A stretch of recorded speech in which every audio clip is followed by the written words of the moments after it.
देवपूर अमरदान शवदायिनीचा आमदार डॉक्टर फारुख शाह यांच्या हस्ते लोकार्पण।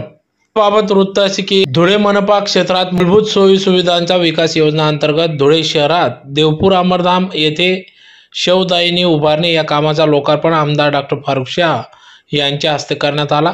धुळे शहरात कोरोना काळात अनेक जण मृत्युमुखी पडत असताना त्यांच्या अंत्यविधीसाठी अमरदान कमी पडत होते।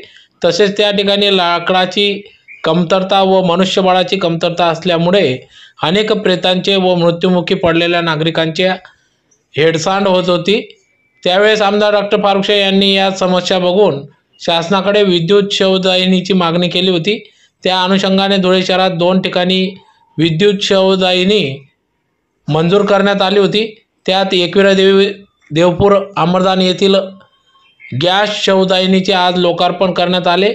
गॅस शवदायिनीमुळे पर्यावरणाला देखील पूरक अशी शवदायिनी असून लाकडाचा वापर न करता पर्यावरणपूरक अशी शवदायिनी असून याचा फायदा धुळे शहरातील नागरिकांना होणार असून यावेळेस आमदार डॉक्टर फारुख शाह यांनी आपल्या प्रतिक्रियेतून व्यक्त केला। तर धुळे शहरात 5 वर्षात शेकडो कोटींचा निधी या ठिकाणी आणला, परंतु त्याचबरोबर धुळे शहरातील जातीवाद देखील संपवला आहे, आमदार डॉक्टर फारुख शाह यांनी सांगितले। तर या प्रसंगी या लोकार्पण प्रसंगी आमदार डॉक्टर फारुख शाह यांच्यासह मुख्तार बिल्डर, प्यारेलाल पिंजारी, युसुफ पापा सर आणि सेक्रेटरी डॉक्टर पवार, इकबाल शाह, आसिफ पोपट, आसिफ मुल्ला, रफीक पठाण, कैसर पेंटर, शहजाद मंसूरी, हारून खाटिक, अकीब अली, तौफिक रजा, समीर मिर्जा, जुबेर, मुजाहिद मिर्जा, चांद खान, साबिर अली, कलीमुद्दीन शेख, शहीद खान, फहीम मनियार, आदिल शेख, वसीम खान शेख, मोहन बिल्डर, सऊद आलम, हासिम अन्सारी आदी सर्व पदाधिकारी या ठिकाणी उपस्थित होते। देवपूर स्मशानभूमी येथे विद्युत शवदायिनीचा लोकार्पणाचा कार्यक्रम माझ्या हस्ते करण्यात आलेला आहे।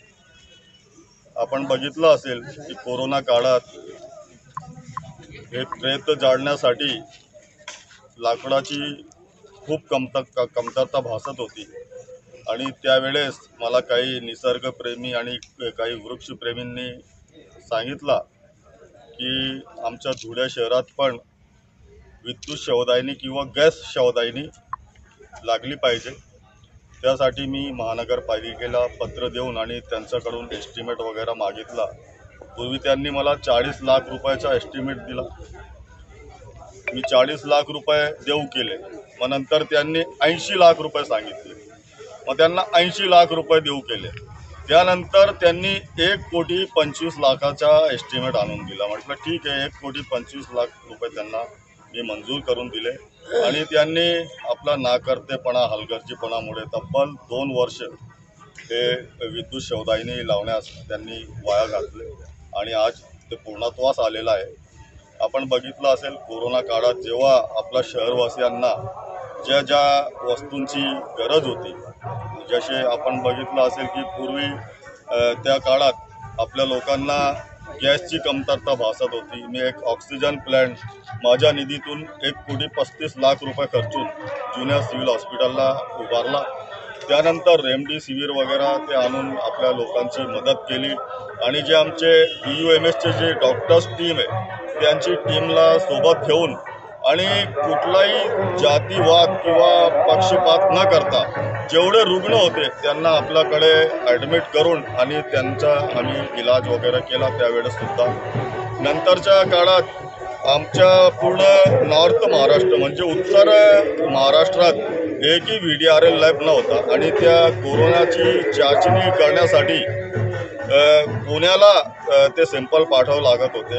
मी त्यासाठी त्यावेळेसचे जे मंत्री होते, आरोग्य मंत्री वगैरे, त्यांना भेटून आणि आपला हिरे मेडिकल कॉलेजला एक VDRL लॅब मंजूर करून घेतला आणि त्याचा फायदा फक्त धुळे शहराला नाही तर आजूबाजूचे ज्या नाशिक, औरंगाबाद, जळगाव, नंदुरबार सारख्या शहरांना पण झाला।